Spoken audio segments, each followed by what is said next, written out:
Today I'll be making homemade chicken and dumplings. A lot of people are intimidated by this recipe because they think it's hard to make, but I'm going to show you how easy it is to make.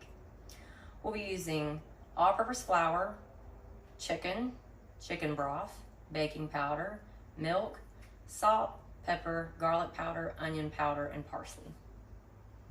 We're going to start by working on the dumplings. I have 1 cup of all-purpose flour,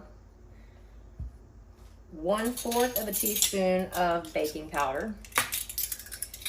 I'm going to do just a dash of salt, and we're going to thoroughly combine this.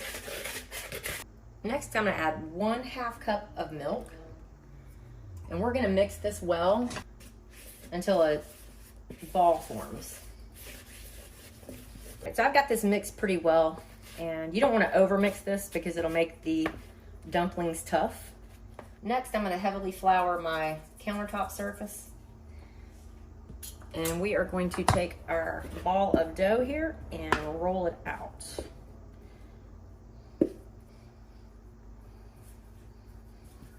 You want to make sure this is floured really well. You don't want to over knead the dough because, again, it makes the dumplings tough.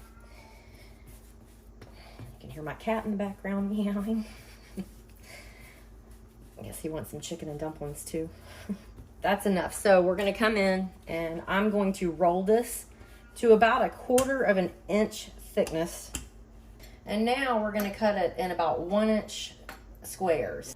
I'm going to take my dumplings that are heavily floured. You want to make sure they have a lot of flour on them.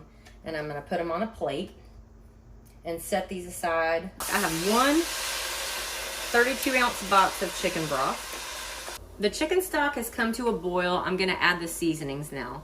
We have a 1/2 teaspoon of each: salt, pepper, garlic powder, onion powder, and parsley. And while this is at a rolling boil, I'm going to start adding my dumplings. You want to do this slowly, and don't add them all at once. I'm only going to do 4 or 5 at a time and then mix.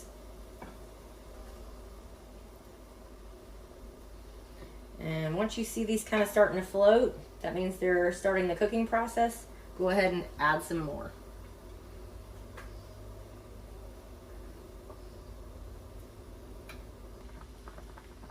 I've added all of my dumplings, and I'm going to sit here and mix this for just a minute or so, just to make sure that none of them stick together. I'm going to lower my stovetop to low, and I'm going to let this simmer. The dumplings have been simmering for about 15 minutes.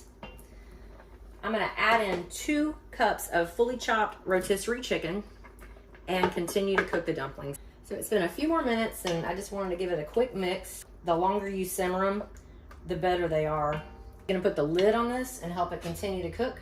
And let it go for another 10-15 minutes.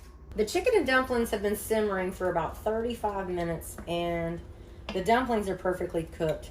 They're very tender, they're not doughy, they're not gummy. I'm going to add about 2 tablespoons of butter to this. I think it just gives it a little bit of richness.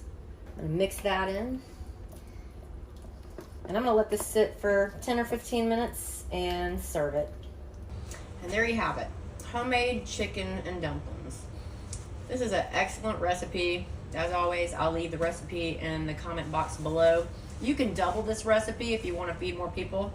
The portion that I made gives about 3 or 4 pretty good sized servings. Thank you as always for watching. I hope you have a great day. Please like, share, and subscribe. Thanks again for watching.